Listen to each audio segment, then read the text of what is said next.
Hello students, कैसे हैं आप सब। सो फर्स्ट मैं इंट्रोड्यूस कर लेता हूँ। मेरा नाम मानव सर है और मेरे को टीचिंग फील्ड में 5+ ईयर का एक्सपीरियंस है। सो आज का जो वीडियो है वो अपना जो क्लास 7th है उसमें एक चैप्टर है लाइन्स और एंगल्स, उससे रिलेटेड रहेगा। सो वीडियो को स्टार्ट करने से पहले मेरी एक रिक्वेस्ट रहेगी आपसे। क्या रिक्वेस्ट है कि आप इस वीडियो को पूरा देखें। जब आप इस वीडियो को पूरा देखेंगे ना तो आपको ये जो कॉन्सेप्ट है वो समझ में आएंगे। आप वीडियो को स्किप नहीं कीजिए बार बार। ऐसे तो अपन बहुत सारे वीडियो देखते रहेंगे, कभी कुछ समझ में नहीं आएगा। चलिए शुरू करते हैं आज का वीडियो। तो जो ये अपना लाइन्स और एंगल चैप्टर है, तो कभी भी मैथमेटिक्स को सीखना हो ना तो उसकी 3 ब्रांचेस होती है। ठीक है, अगर मैथमेटिक्स को आपको सीखना है तो फर्स्ट ब्रांच अरिथमेटिक आ गया। उसके अंदर आपको जो टॉपिक्स है प्रॉफिट लॉस एडिशन सब्ट्रैक्शन वो आता है। सेकंड ब्रांच अलजेब्रा है, उसमें missing value x y variable है उनकी वैल्यू निकालते हैं। थर्ड ब्रांच है ज्योमेट्री। ठीक है, ज्योमेट्री का मतलब क्या होता है, जियो यानी अर्थ, मेट्री यानी मेजर करना। तो ज्योमेट्री का जब अपन मेजरमेंट सीखते हैं, कोई शेप्स वगैरह क्रिएट करते हैं, तो उसमें अपने को इस चैप्टर की नॉलेज इंपॉर्टेंट है। ठीक है, तो ज्योमेट्री जो अपनी ब्रांच है उसके अंदर ये चैप्टर आता है। अब जो चैप्टर है उसकी नेमिंग से अपन स्टार्ट करते हैं। पहले अपन लाइंस के बारे में सीखेंगे, फिर अपन एंगल्स के बारे में सीखेंगे। ठीक है, तो स्टार्ट करते हैं। तो ज्योमेट्री की जो अपनी स्टार्टिंग है वो कहां से हुई, एक पॉइंट से हुई। पॉइंट क्या है, पॉइंट इज जस्ट डॉट। अब देखिए रियल लाइफ में आपको कहां दिखती है ज्योमेट्री, दिखती कहां है। जैसे आपका घर है, आपकी टेबल है, वो भी एक तरह की क्या है, शेप है। अपन खुद एक शेप है। अपने को कभी आपको ड्राइंग में बनाना हो, खुद को बनाना हो, या टेबल बनानी हो, कोई शेप बनानी हो, तो उसमें आपको ज्योमेट्री की नॉलेज जरूरी है। आपको उसमें पॉइंट पता होने चाहिए, लाइन सेगमेंट, ये सारी चीजें हैं, ये अपन इस चैप्टर के अंदर सीखेंगे। तो एकदम आपको वीडियो ध्यान से देखना है। तो देखिए सबसे पहले स्टार्ट कहां से करते हैं, अपन पॉइंट से करते हैं। पॉइंट क्या है, जस्ट ए डॉट। सारी ज्योमेट्री लगभग इसी से बनी है, जो भी शेप वगैरह सब इसी से बना है।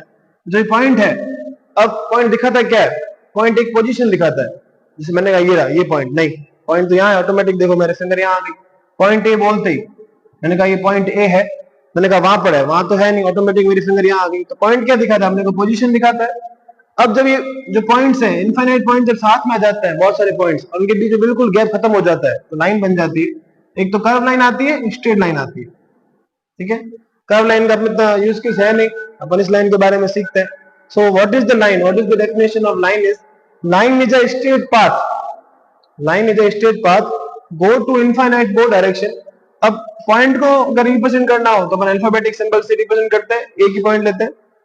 और जो लाइन है इसमें इनफाइनाइट पॉइंट्स है, बहुत सारे पॉइंट्स है। तो कोई भी आपने 2 पॉइंट ले लिए ए और बी, इसको रिप्रेजेंट कैसे करेंगे, ए बी लिखा और उसके ऊपर ये साइन लगाया। तो कभी भी आपको ये साइन दिखे उसका मतलब ये साइन है लाइन का, स्ट्रेट पाथ का है। अब अगर आपको कोई शेप बनानी है, कोई भी जैसे आपको ड्राइंग करनी है, शेप बनानी है, तो आपको मेजरेबल लेंथ चाहिए, मेजरेबल डिस्टेंस चाहिए। अब लाइन तो मेजरेबल होती नहीं है। अब मेजरेबल के लिए अपन क्या करेंगे, मेजरेबल के लिए देखो जैसे यहां से यहां तक है। अब ये क्या है, ये लाइन का ही पार्ट है। तो जब अपन लाइन जब स्ट्रेट पाथ होता है उसका जब अपन पार्ट लेते हैं, जैसे अपने को 6 सेंटीमीटर चाहिए, 7 सेंटीमीटर चाहिए, 8 सेंटीमीटर चाहिए, तो ये जो है ये अपना हो जाएगा लाइन सेगमेंट। क्या हो जाएगा, लाइन सेगमेंट हो जाएगा। उसको रिप्रेजेंट कैसे करते हैं, ए बी, ए से स्टार्ट हुआ बी पे खत्म हुआ, ये साइन। कभी भी आपको ये साइन दिखे तो लाइन सेगमेंट का होता है, कभी भी ये साइन दिखे तो लाइन का होता है। ठीक है, तो लाइन क्या होती है, मेजरेबल नहीं होती है, लेकिन इनफाइनाइट जा रही होती है। अब कोई शेप बनानी है, कोई मेजरमेंट वगैरह करना है, तो मेरे को मेजरेबल चीज चाहिए, तो उसके लिए लाइन सेगमेंट की नीड होती है। And what is the definition of line segment is, line segment is a part of a line and there have two fixed end point, a से स्टार्ट हुई बी पे खत्म हुई, या बी पे स्टार्ट हुई ए पे खत्म हुई, और उसका साइन ये होता है। ठीक है, आगे बढ़ता है। फिर एक आती है अपनी रे। क्या आती है, रे। रे क्या होती है, जैसे यार अपना सन एक पॉइंट फिक्स है, या ट्यूबलाइट आप ऑन करिए वो फिक्स होगी, आगे की तरफ रेज स्प्रेड होती है। तो रे में भी क्या होता है, एक पॉइंट फिक्स है, किसी भी एक डायरेक्शन में इनफाइनाइट की तरफ मूव करेगी, उसको अपन रे बोलते हैं। उसको रिप्रेजेंट कैसे करते हैं, 2 पॉइंट का यूज करके, ए और बी अपन ने पॉइंट लिए और ये साइन बना दिया। तो अभी तक अपन ने क्या सीखा, पॉइंट के बारे में, लाइन के बारे में, लाइन सेगमेंट के बारे में और रे के बारे में। आगे देखो, आगे अपन क्या सीखेंगे, आगे अपन सीखेंगे एंगल के बारे में। एंगल क्या होता है, आप अपना घर है, वीडियो को पॉज करिए और आप अगर रूम में बैठे हो, रूम के कॉर्नर में देखिए, कॉर्नर में क्या होगा, वहां पर 2 लाइन सेगमेंट जिस पॉइंट पर ज्वाइंट हो रही है वहां पर आपको गैप दिख रहा होगा। आपकी जो टेबल है उसके कॉर्नर में देखिए 2 लाइन सेगमेंट आपको दिख रही होगी, जिस पॉइंट पर मीट हो रही है वहां आपको गैप दिख रहा होगा। जैसे ये आप जस्ट स्टडी टेबल में पढ़ रहे हो, तो इस शेप की होगी स्टडी टेबल, इस शेप की होगी लगभग, ऊपर वाला सरफेस इस शेप का होगा। तो जिस पॉइंट पर ये लाइन सेगमेंट और ये लाइन सेगमेंट ज्वाइंट हो रही है, ये जो गैप है, इनके बीच का जो गैप है, यही अपना क्या है, एंगल। क्या है, एंगल। ये अपना एंगल है। अब देखिए, ये जो सारी लाइन सेगमेंट थी, ये जो सारी अपनी लाइन सेगमेंट है, इसको अपन मेजर मेजर किस टूल से करते हैं? ये देखिए,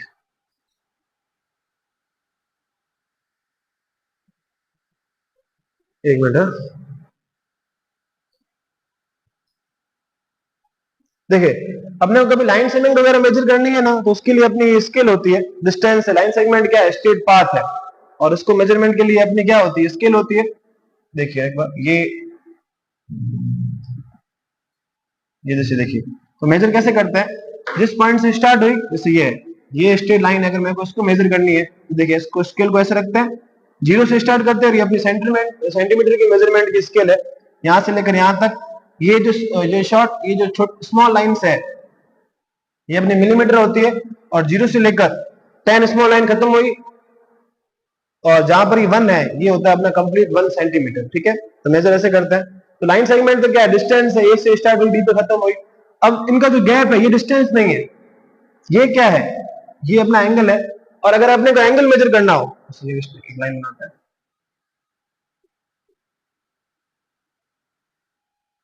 इसे देखिए। ठीक है, अब देखो, समझो इधर। चलिए, ये डिस्टेंस अपन ने मेजर कर लिया यहां से यहां तक। ठीक है, डिस्टेंस मेजर कर लिया, यहां से यहां तक डिस्टेंस मेजर कर लिया। अब मेरे को क्या करना हो, अब मेरे को अगर ये गैप मेजर करना हो, ये वाला गैप, ठीक है, इस गैप को अपन क्या बोलते हैं, एंगल बोलते हैं। अब डिस्टेंस के लिए तो अपने पास यूनिट क्या है, सेंटीमीटर है, मीटर है, मिलीमीटर है। अब एंगल के लिए यूनिट क्या होती है अपनी, डिग्री। क्या होती है, डिग्री। जितना, जैसे ये दोनों, ये पॉइंट है एक, दोनों इसी से ओवरलैप्ड है, जितना ज्यादा गैप ज्यादा होगा, उतना ही एंगल ज्यादा होगा। एकदम ओवरलैप है तो 0 डिग्री है, जितना ज्यादा होगा उतने एंगल की वैल्यू बढ़ेगी। अब देखिए, समझिए, अब इसको मेजर कैसे करते हैं एंगल को। एंगल को मेजर करने का अपना एक टूल होता है। क्या टूल होता है, प्रोटेक्टर। क्या टूल होता है, प्रोटेक्टर। देखिए, ये अपना टूल है प्रोटेक्टर, इसके बारे में समझिए पहले। अब क्या है, देखो, जैसे यहां देखिए, अब ये दोनों जो लाइन सेगमेंट है आपस में ओवरलैप है, एक फिक्स है। अब देखिए, यहां जितना मैं गैप इंक्रीज कर रहा हूं, उतना मेजरमेंट उतना ही, जैसे ये देखिए, एक वापस देखिए, ये ओवरलैप्ड है, जितना ही मैं क्या करूंगा, एक को फिक्स रखूंगा, बेस लाइन फिक्स है, जितना ज्यादा गैप क्रिएट करूंगा, उतने देखिए मेजरमेंट मिल रही है कि नहीं, 32 आया, 30, 44 आया, ऐसे करते करते यहां तक आया। ये क्या हो गया अपना 90 डिग्री। क्या हो गया, 90 डिग्री। 90 डिग्री कैसा बना, देखो ये रहा, ये अपनी एंगल लाइन, ये अपनी बेस लाइन हो गई, और ये अपनी हो गई एंगल लाइन। देखिए ये रहा, ये अपनी हो गई, क्या हो गई, बेस लाइन, और ये अपनी हो गई एंगल लाइन। इसको अगर मैं यहाँ रखूं, देखिए यहाँ रखते कैसे, देखो इधर ऐसे। ठीक है, अब अगर है ना, ये आपको शेप दी हुई और आपको मेजर करना हो, तो कैसे मेजर करेंगे। प्रोटेक्टर के अंदर जो ये लाइन होती है ना, ये अपनी सेंटर लाइन है, जिस पॉइंट पर एंगल बन रहा है, मतलब पॉइंट ए है, जिस पॉइंट पर एंगल बन रहा है, उसको वहां रखते हैं। और प्रोटेक्टर के अंदर ये जो लाइन होती है, अपनी बेस लाइन है, और ये अपनी एंगल लाइन है, तो बेस लाइन को अपन ओवरलैप करवाते हैं। देखिए, ओवरलैप करवाया, अगर बेस लाइन यहां से ओवरलैप हो रही है, तो 0 डिग्री ये लेंगे, और अगर इधर से हो रही है, इस तरफ से हो रही है, यहां से अगर ओवरलैप हो रही है,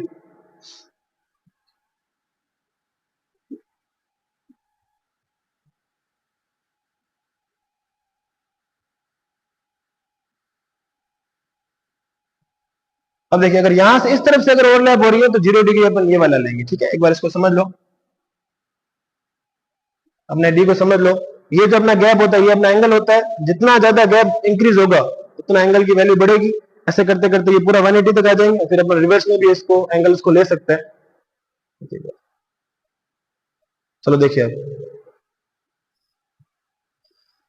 ठीक है, अब ध्यान दो। अब ये तो अपना मेजरमेंट हो गया, आगे की तरफ चलते हैं। अब देखिए दूसरा, जैसे ये अपना एंगल है, एक तो अगर अपने एंगल की मेजरमेंट करनी हो, तो कौन सा टूल होता है, अपना जो डी है, उसको अपन प्रोटेक्टर बोलते हैं, उससे मेजर कर सकते हैं। ठीक है, दूसरा अगर इसकी नेमिंग हो, नेमिंग कैसे करते हैं, ये अपना एंगल का साइन होता है, कौन से 3 पॉइंट का यूज हो गया, कौन सा एंगल का अगर आपको नेमिंग देनी हो, तो सबसे पहले एंगल का साइन 3 पॉइंट का अपन यूज करते हैं। जिस पॉइंट पर एंगल बनता है, वो अपना सेंटर में, एक पॉइंट इधर, एक पॉइंट उधर, ए इधर आ गया, सी इधर आ गया, इसको बोलेंगे अपन एंगल ए और सी। ठीक है, आगे बढ़ते हैं। बाकी इस चैप्टर के अंदर क्या है देखिए, नेक्स्ट अब इस चैप्टर के अंदर क्या है, एंगल की मेजरमेंट हो गई, एंगल की नेम हो गई, अपन बाकी सब चीजों के बारे में समझ भी गए। एंगल के बारे में अपन क्या समझे, जब कोई किसी पॉइंट से टू रेज निकलेगी, टू लाइन सेगमेंट निकलेगी, उनके बीच का जो गैप होता है उसको अपन एंगल बोलते हैं। ठीक है, एंगल को अपन मेजर कैसे करते हैं, उसका जो यूनिट होती है वो क्या होती है, डिग्री होती है।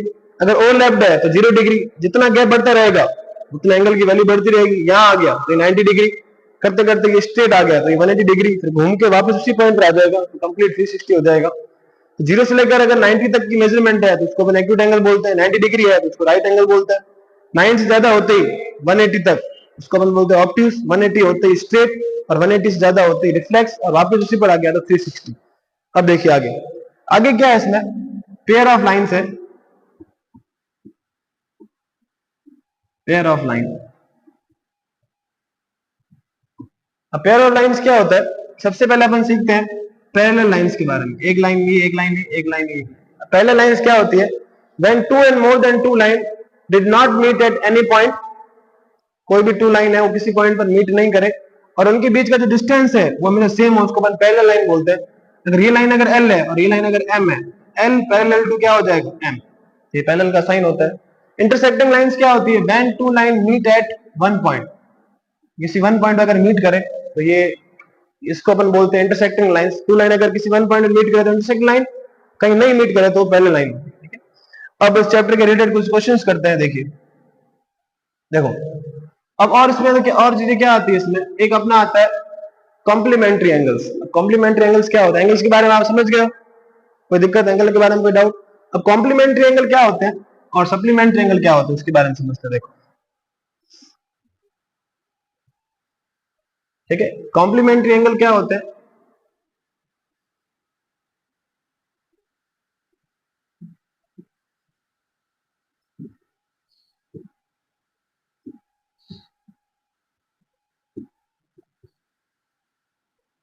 कॉम्प्लीमेंट्री एंगल और इधर अपना सप्लीमेंट्री एंगल।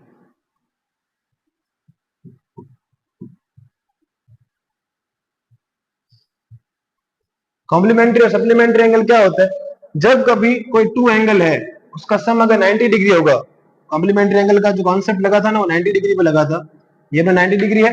अगर मैं यहाँ ब्रेक कर लूं, यहाँ से अगर मैं टू एंगल बना लूं, ये और ये एंगल, इनका अगर सम अगर 90 डिग्री है तो वो अपना कॉम्प्लीमेंट्री होगा। और सप्लीमेंट्री का जो कॉन्सेप्ट है वो अपना 180 डिग्री पे लगा था, तो ये अपना 180 डिग्री होता है।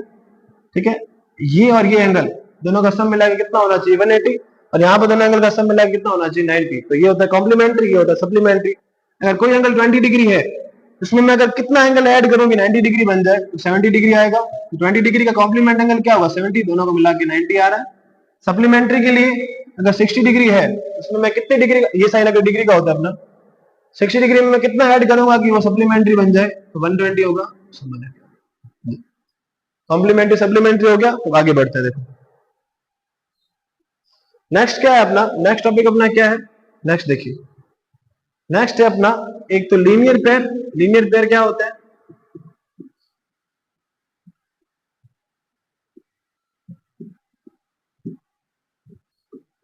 लीनियर पेयर, और दूसरा वर्टिकल, वर्टिकल अपोजिट एंगल। ये क्या होता है समझो। तो लीनियर पेयर क्या होते हैं, जब भी किसी स्ट्रेट लाइन पर, जैसे ये अपने स्ट्रेट लाइन है, यहां से एक पॉइंट है, यहां से एक रह गई और यहां से एक रह गई। अब स्ट्रेट लाइन पर अपन जितनी भी एंगल बनाएंगे, जैसे ये एंगल नंबर 1 है, ये एंगल नंबर 2 है, ये एंगल नंबर 3 है, स्ट्रेट लाइन पर जितने भी एंगल होंगे उनका सम हमेशा क्या होता है, 180 होता है। अब लीनियर पेयर का है ना, अपन डिफरेंट डिफरेंट क्वेश्चंस में यूज करेंगे तो मैं आपको और समझाऊंगा। जैसे ये क्वेश्चन आ जाएगा अभी, ये ये एंगल 30 डिग्री है, ये एंगल अगर 40 डिग्री है तो रिमेनिंग ये कितना होगा, आपको पता है ये सारे स्ट्रेट लाइन पर बन रहे हैं, सभी का सम क्या होगा 180, 30 और 40 क्या होगा 70, 70 में अपन क्या ऐड करेंगे कि 180 आ जाए तो 110। यस। अब वर्टिकल अपोजिट क्या होते हैं, जब कभी कोई टू लाइन, जो कभी टू लाइन कभी ऐसे कैंची बनती हुई दिखे आपको, कभी भी टू लाइन किसी पॉइंट पर इंटरसेक्ट करे तो फोर एंगल बनते हैं। इसमें जो आपको आमने सामने वाली अपोजिट एंगल दिख रहा है, ये है अपने वर्टिकल अपोजिट एंगल, ये इक्वल होता है। से अगर मैं एक हूं 30 डिग्री है तो ये भी क्या होगा 30 डिग्री। ठीक है, अब आगे चलते हैं। नेक्स्ट टॉपिक है अपना नेक्स्ट नेक्स्ट अपना टॉपिक है कि जब कभी कोई टू पैरेलल लाइन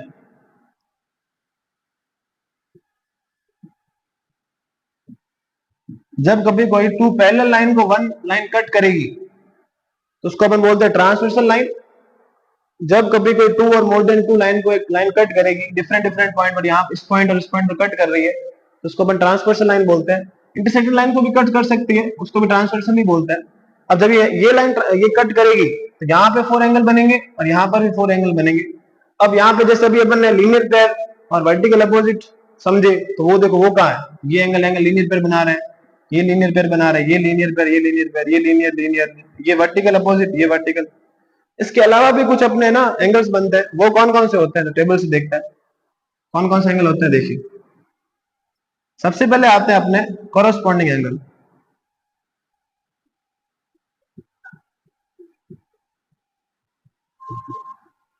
तो कॉरस्पॉन्डिंग पेयर्स क्या होते हैं, देखिए कॉरस्पॉन्डिंग में एफ बनता हो, देखिएगा आप एफ, यानी यहाँ ऊपर इधर नीचे यानी लाइन के ट्रांसवर्सल के एक ही तरफ पहले मार्किंग कर लेते हैं एंगल 1 2 3 4 5 6 7 8।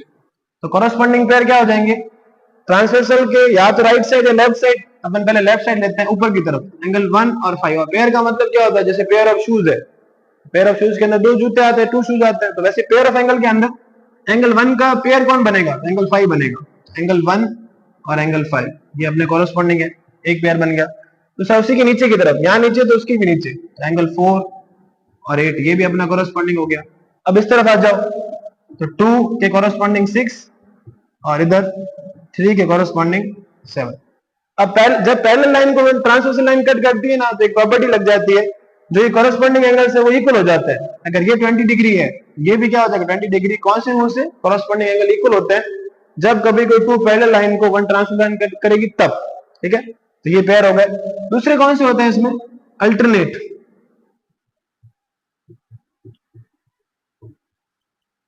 अल्टरनेट इंटीरियर और अल्टरनेट एक्सटीरियर। इंटीरियर देखो, इंटीरियर में यहाँ पे कौन सा एंगल है 4 3 5 6 ये इंटीरियर है। इसमें जहां पर आपको जेड बनता हो, देखिए ये जेड की तरफ अंदर की तरफ ये जो एंगल होता है ये अपना अल्टरनेट इंटीरियर एंगल होता है। 4 के इंटीरियर में 6 ऐसी ऐसी शेप बनती दिखेगी आपको, ये वाली, ये ऐसे देखो ये रहा ये। 4 के अल्टरनेट में कौन है 6 और 3 के अल्टरनेट में कौन है 5, तो ये पेयर बन गया, ये इंटीरियर में। तो ये देखिए तो ये बन गया 4 और 6, ये बन गया 3 और ये बन गया 5। तो ये अपना अल्टरनेट इंटीरियर है। तो ये भी आपस में इक्वल होता है, अगर ये 40 डिग्री है तो ये 40 ये। अब इसके बाहर की तरफ जेड के बाहर, यहाँ बाहर जाओगे यहाँ एक्सटीरियर में आओगे, यानी ये 1 और 7 2 और 8 देखिए सेम शेप बन रही है, यहाँ पर भी सेम शेप बन रही है। वापस से बना रहा हूं,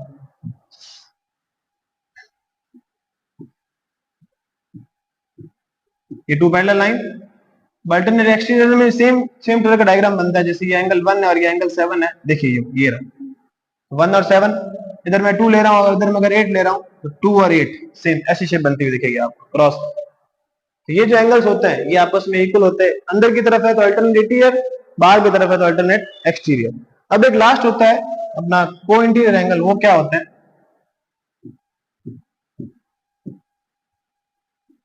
ये है। अब को इंटीरियर एंगल क्या होते हैं, टू पहले लाइन है उसको वन ट्रांसवर्सल लाइन कट कर रही है, ट्रांसवर्सल के एक ही तरफ या राइट साइड या लेफ्ट साइड अंदर की तरफ जो एंगल बनते हैं ये अपने को इंटीरियर एंगल होते हैं। अगर मैं इसको 1 कहूं और इस एंगल को 2 कहूं तो इनका सम अपना होता है 180। अगर ये 30 डिग्री है तो ये कितना हो जाएगा 150। अब इसके अपोजिट इस तरफ भी ये भी अपने को इंटीरियर होता है, अगर मैं कह दूं ये 150 है तो इसका सम ये और ये एंगल का सम क्या होता है 180, क्यों, क्योंकि ये को इंटीरियर है, ये 150 तो ये क्या हो जाएंगे 30। तो आपको ये समझना है। आगे देखिए नेक्स्ट, अब कुछ क्वेश्चंस करते हैं इस कॉन्सेप्ट के रिलेटेड। क्या कॉन्सेप्ट है, अगर ये टू पैरेलल लाइन है, ये टू पैरेलल एक लाइन है एल एक लाइन है एम, इसको वन ट्रांसवर्स लाइन कट कर रही है और इस एंगल की वैल्यू माना 30 डिग्री दी हुई है।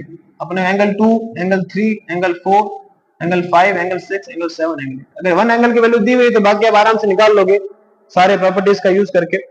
पहले देखिए सबसे पहले 30 है तो 30 के अपोजिट आपको कौन दिख रहा है, टू लाइंस कट कर रही हो तो वर्टिकल अपोजिट एंगल क्या होता है इक्वल। सबसे पहले अपन यहां लिखेंगे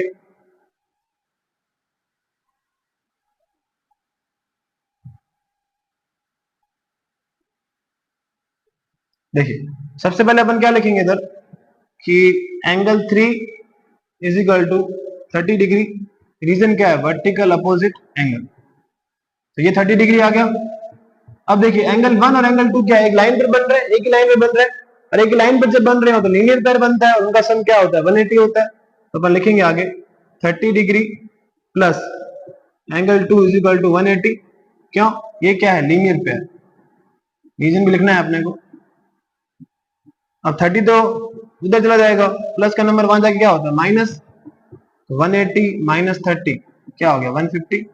अब ये अपना आ गया 150। अब जहां पर वीडियो देख रहे हो बताइए कि भाई ये 150 है तो ये भी 4 भी क्या होगा? 150। कौन से रूल से? वर्टिकल अपोजिट एंगल से।